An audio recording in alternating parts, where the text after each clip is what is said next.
Israel আক্রমণ শানিয়েছে, পাল্টা আক্রমণ শানিয়েছে ইরানও। কিন্তু এই যুদ্ধে এবার সবথেকে বড় প্রশ্ন তৈরি করলো আমেরিকা। আমেরিকা আজ একটি বিশেষ ঘটনায় বলেছে যে এই ঘটনায় তাদের কোনো ভূমিকা নেই। তার মানে কি ইসরায়েলের পাশে সত্যিই নেই আমেরিকা, নাকি পুরো দুনিয়াকে ভুল বুঝিয়ে একটি বড় রণকৌশল তৈরি করছে আমেরিকা? সম্প্রতি খবর এসেছে ইসরায়েল ইরানের সাউথ পার্স গ্যাস ফিল্ডে হামলা করেছে, কিন্তু আমেরিকার প্রেসিডেন্ট দাবি করছেন এই হামলায় আমেরিকার কোনো ভূমিকা নেই। এখন প্রশ্ন হচ্ছে, এটা কি সত্যি, নাকি এটা শুধু আন্তর্জাতিক চাপ এড়ানোর কৌশল?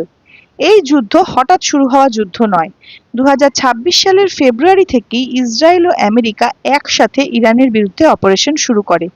এর মূল কারণ ইরানের নিউক্লিয়ার প্রোগ্রাম, মধ্যপ্রাচ্যে প্রভাব বিস্তার এবং আরো অন্যান্য।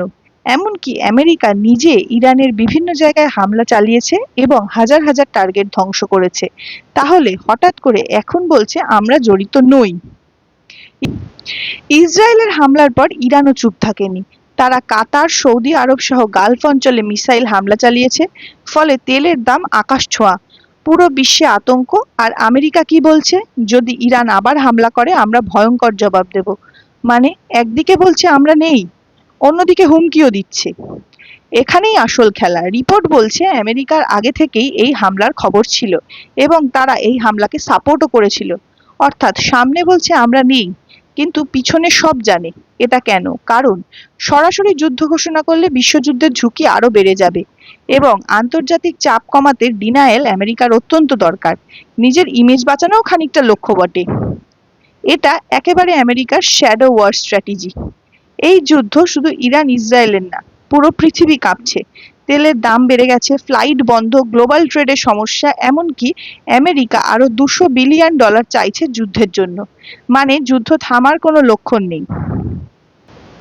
তাহলে সত্যিটা কি? ইসরায়েলের পাশে সত্যি কি নেই আমেরিকা? উত্তরটা পুরোপুরি হ্যাঁ হতে পারে, আবার পুরোপুরি নাও হতে পারে। আমেরিকার সামনে নিরপেক্ষ, কিন্তু পিছনে অ্যাক্টিভ।